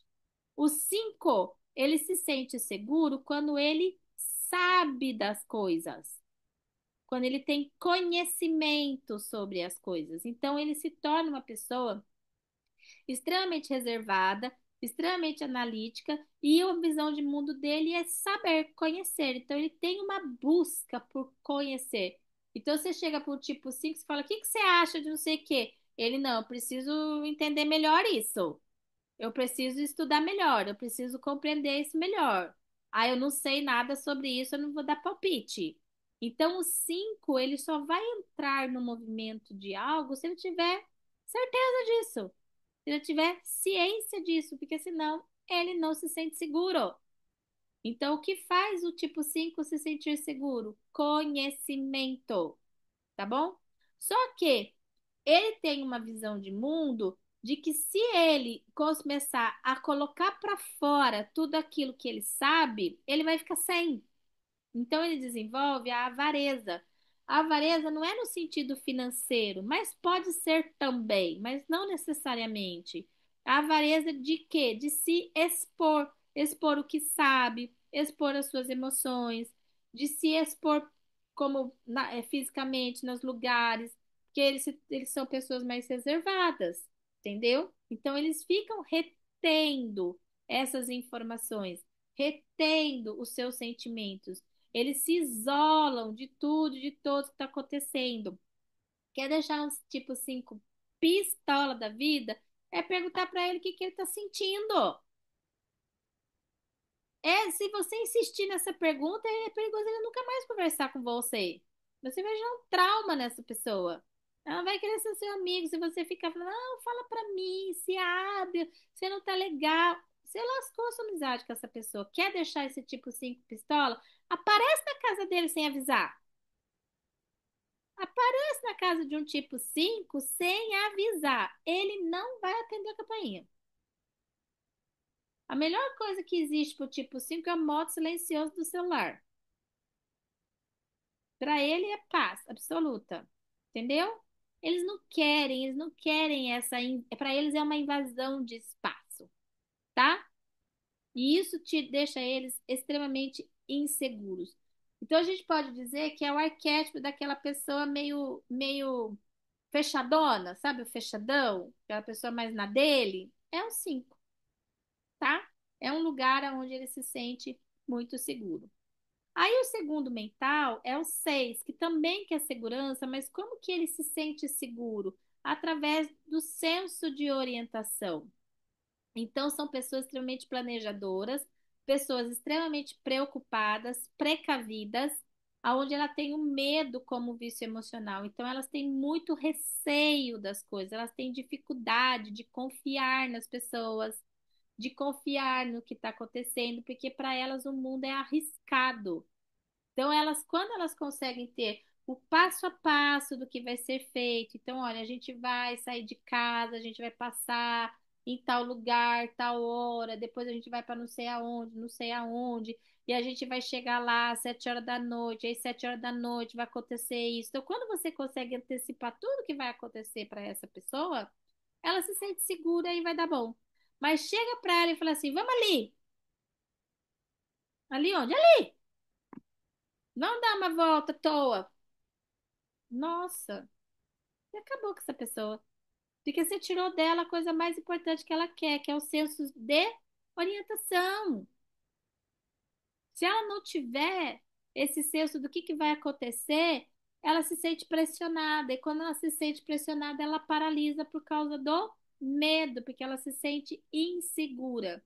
São pessoas muito preocupadas. Então, assim, o tipo 6 quando ele chega num lugar, ele vai fazer um raio-x do lugar, ele já vai identificar, ó, isso aqui é perigoso, isso aqui não é perigoso, aquilo ali tem aonde que é a saída de emergência, onde que é isso, onde que é aquilo.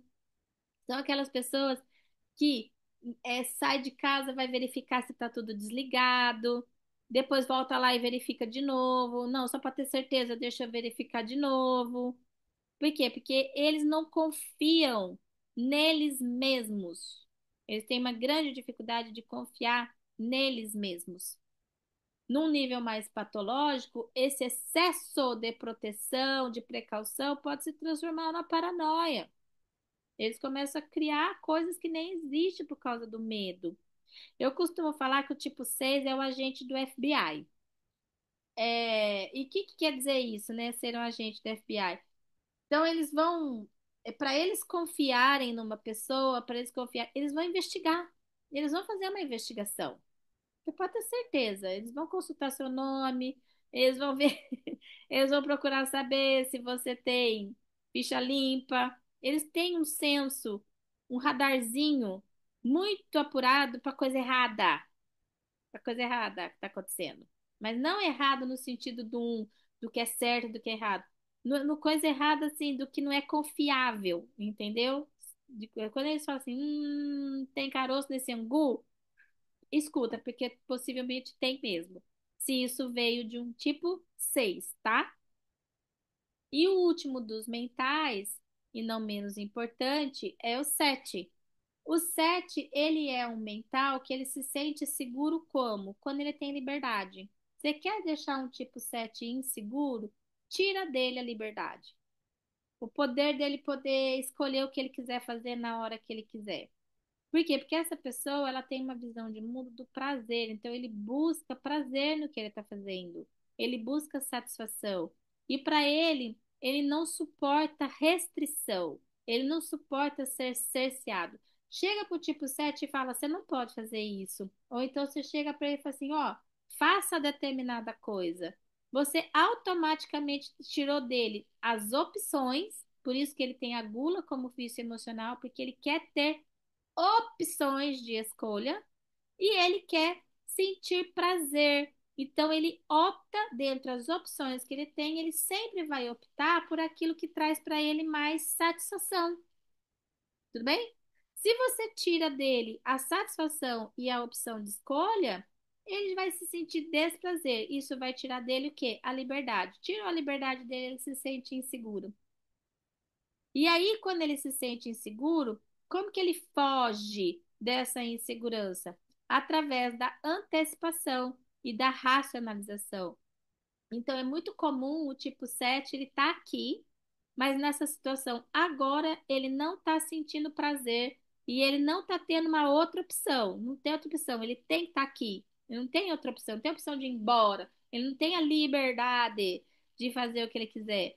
Na mesma hora, a cabeça dele vai para outro lugar. Ele só está de corpo presente, porque a cabeça dele já está em outro lugar. Ele já está lá na cabeça dele, imaginando o que que ele vai fazer quando sair dali, o que que ele vai. Ele já é o que a gente chama, é um escapismo mental. Ele vai para um outro lugar. Às vezes o tipo 7, essa racionalização, essa antecipação, ela funciona de que forma? Ele está almoçando, ele está ali na frente do prato de comida almoçando, mas a cabeça dele já está na janta. Você tá comendo ali com a pessoa, ela chega e fala assim, ô, nós vamos jantar. Você tá almoçando. Ela, o que que nós vamos jantar? Entendeu? Aí você tá ali, você, é segunda-feira, você tá ali na segunda-feira, trabalha, a pessoa fala assim, ô, o que nós vamos fazer no final de semana? Sabe aquela coisa assim? A pessoa já tá lá no futuro, já tá lá, já tá se divertindo. Inclusive, na cabeça dela, ela já tá se divertindo. O grande gargalo do tipo 7 é justamente esse, ele não consegue ter momento de presença. Muitas vezes ele deixa de aproveitar o que está acontecendo no momento, porque a cabeça dele já está pensando em outras coisas para fazer. Traz para ele uma grande capacidade criativa? Traz, eles são pessoas muito criativas e muito rápidas. No entanto, eles perdem muito momento de presença, principalmente se o momento de presença não tiver legal. Se não tiver legal, esquece. A cabeça dele já está conversando com ele, mas não está prestando atenção em nada que você está falando. Esquece. Em nada. Aí depois você chega para ele e fala assim: Ô, você lembra aquilo que eu te falei ontem? Ele vai na maior cara de pau e falou: O quê? O que que você me falou? Não, não lembro. Não é que ele não lembra, ele não prestou atenção. Ele não estava nem ali. Só estava o corpo da pessoa ali na tua frente. A cabeça dele estava em outro lugar. Dá raiva, dá raiva, principalmente para quem é prático e para quem é emocional, porque o emocional lembra de tudo o que foi falado. O prático, ele quer resolver as coisas rápida. E você tá ali conversando com a pessoa não tá nem prestando atenção. Você tá falando que a cabeça dele já tá em outro lugar. Entendeu? Então, esse é o 7. Joia, minha gente?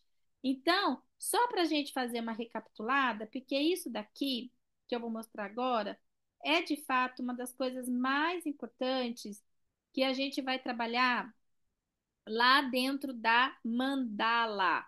Então, só para a gente fechar a aula com esse ponto que é muito importante, vocês terem isso muito bem consolidado dentro de vocês, porque muitas das coisas do que eu falei aqui é em cima do quê? Em cima dos comportamentos. Só que o que de fato vai fazer você ter certeza sobre o seu tipo do enneagrama é o que você faz, é o porquê você faz. Então, toda vez que você for olhar para você identificar o seu tipo, você não tem que olhar assim, ah, eu faço isso. Não, você fala assim, por que que eu faço isso? A pergunta para a identificação não é o que, e sim por quê. Então, para a gente recapitular e deixar bem consolidado o porquê de cada tipo. O tipo 8 ele quer o quê? Ele quer controle, porque ele está no centro motor. Todas as pessoas do centro motor quer controle. E como que é o controle? É quando ele é respeitado, ele controla através do poder. Eu quero isso para ter controle. O 9 também quer controle. E ele controla através da adequação e da tolerância. Por quê? Porque ele quer ter paz, tranquilidade. Tá bom? O 1 quer controle. Como que ele tem controle? Através de regras e exigência. Porque ele quer ser perfeito. Ele quer ser correto. Emocionais. Eles querem o quê? Reconhecimento. Para o 2, reconhecimento é através da afetividade, carinho, cuidado, amparo, reciprocidade, por aí vai. Ele quer ser querido. O 3 também quer reconhecimento, mas o reconhecimento através do mérito, da realização. Então, ele quer ser valorizado pelo que ele faz. E o 4 ele também quer reconhecimento, mas reconhecimento através da diferenciação. Ele quer ser tratado de uma forma única e especial. E o mental, ele quer segurança. O 5 ele se sente seguro através do conhecimento. Ele quer ter certeza das coisas, ele quer conhecer, ele quer saber. O 6 ele sente segurança através da proteção, através da orientação. Então, quando ele tem orientação, ele se sente seguro. E o 7 ele quer segurança através do seu senso de escolha, através do prazer. Então, ele quer ter liberdade. Então, essas motivações, o que que eu falo para vocês? Se de hoje até amanhã, na hora que a gente chegar lá na mandala, tiver bem consolidado dentro de vocês as motivações de cada um dos três centros de inteligência, controle, reconhecimento, segurança, e como cada um dos tipos quer cada uma dessas coisas, e você começar a auto-observar em você, eu faço isso por quê? Por que que eu sou tão metódica? Por que que eu sou tão exigente? Por que que eu sou tão distraído? Por que que eu sou... Então você olha para o seu comportamento e se questione por quê? O que que eu estou buscando com isso? E vai nessa listinha, que esse material está lá no curso que vocês receberam lá na gravação. Vai nessa listinha e fala assim: eu faço isso porque eu quero ter controle? Eu faço isso porque eu quero ter reconhecimento? Eu faço isso porque eu quero ter segurança? Aí fala, não, é porque eu quero ter controle. Aí vai lá. Como que eu, o que que é? Eu faço isso porque eu quero estar no comando? Eu faço isso porque eu quero ter paz? Eu faço isso porque eu quero ser visto como uma pessoa correta? Então se questione. Ou então emocional, eu quero reconhecimento, mas eu me sinto reconhecido como? Porque emocional é sentir.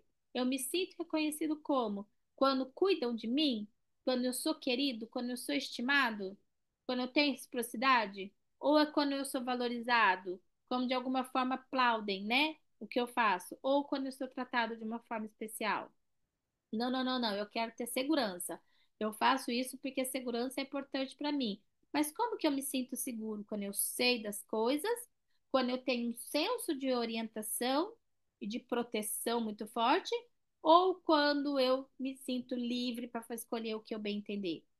Entende que quando a gente trata a tipologia através das motivações, se torna muito mais simples a gente fazer a nossa autoidentificação do tipo. Porque quando a gente olha para o comportamento, a gente se perde, porque alguns comportamentos são parecidos, mas o porquê é único.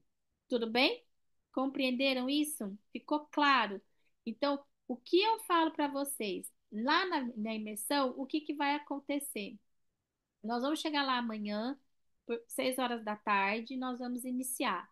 Amanhã nós vamos fazer uma dinâmica onde a gente vai precisar daquela foto, para quem não tem foto, o desenho da nossa criança. Então, a foto de quando nós éramos criança, ou então um desenho que você fazia da forma como você é de quando você era criança.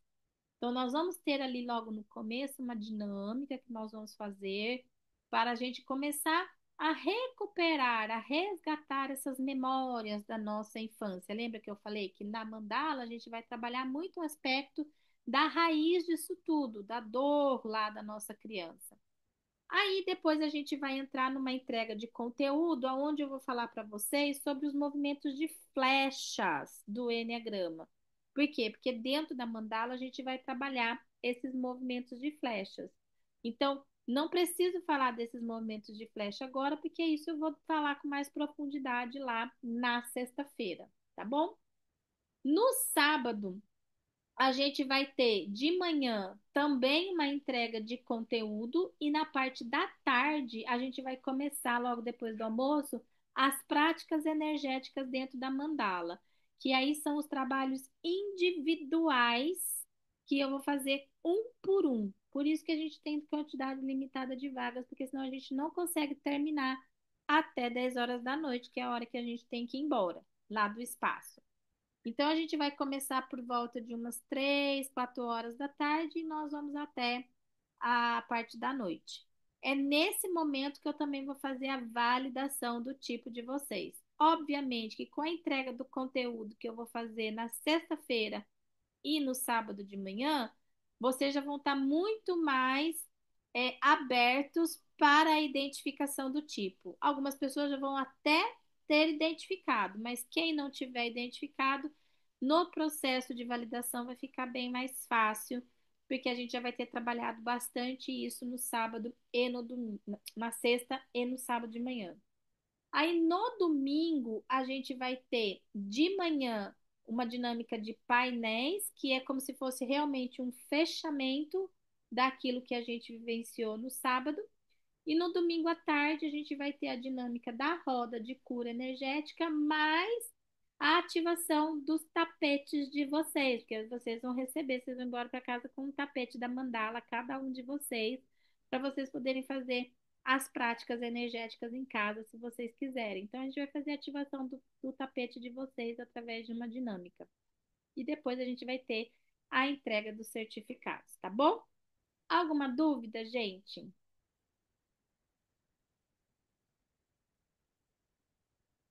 Não? Então, encerrando a aula, gratidão pela presença de vocês. Essa gravação vai ser disponibilizada não lá no grupo. Quem quiser a gravação, fala comigo no privado. E daí eu entrego o link da gravação, tá bom? Beijo grande no coração de vocês. Amanhã a gente se encontra a partir das 5 horas da tarde lá na imersão, tá joia? Vejo vocês amanhã, minha gente. Gratidão, gratidão imensa, tá bom?